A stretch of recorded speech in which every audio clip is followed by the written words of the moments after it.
a little more than a decade ago. This plane started filling a vital gap for the Royal Australian Air Force. Small enough to land on short, soft runways, big enough to carry troops and equipment. The C-27 Spartan seemed set for a long tenure in RAF service. Not anymore. We are looking to replace the C-27J with another option set in order to optimise the entire air mobility fleet. The Spartan's future was sealed with 2 lines in the National Defence Strategy released last month, which called for replacement of the C-27J Spartan aircraft fleet with a commercial aircraft fleet to support personnel and logistics transport across the Pacific. Chief of Air Force Stephen Chappell says the C-27's mission, focused on the Pacific, isn't an ideal fit with the strategy of deterrence and denial, aimed at stopping adversaries from attacking Australia. What this really signifies, and the government direction signifies, is that as per the National Defence Strategy, our circumstances have changed drastically since the decision to acquire the C-27 early last decade. That's the reflection that I would offer in characterising why this decision has been taken by government and why we are replacing the C-27Js with other options to achieve the effects in the Pacific.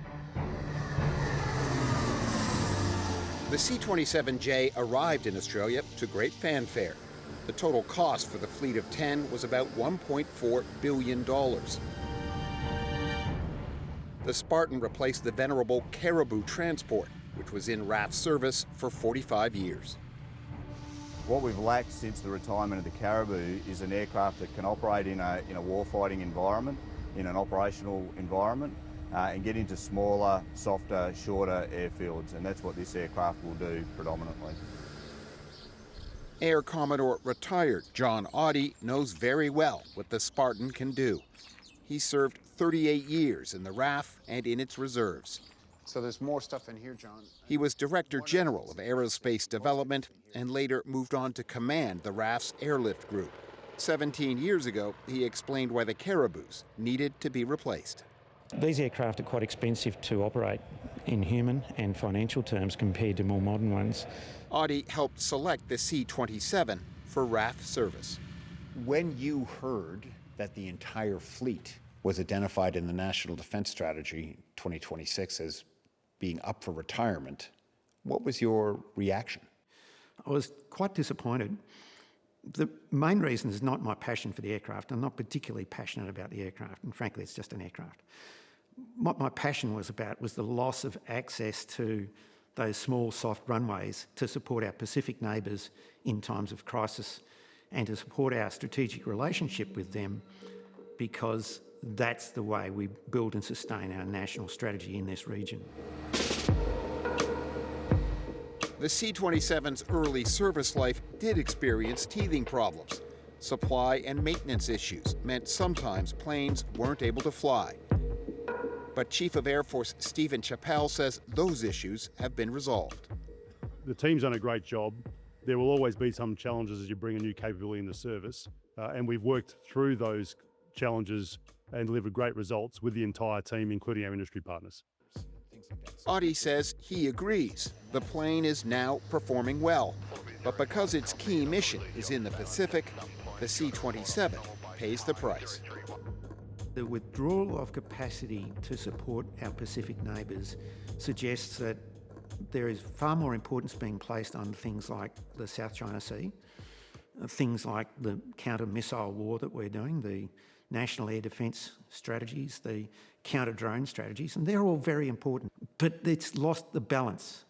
When we lose balance and we lose relevance to our local regional community, then those communities become potentially a lily pad for other people to do things bad that actually make those wider defence strategies more difficult to deliver.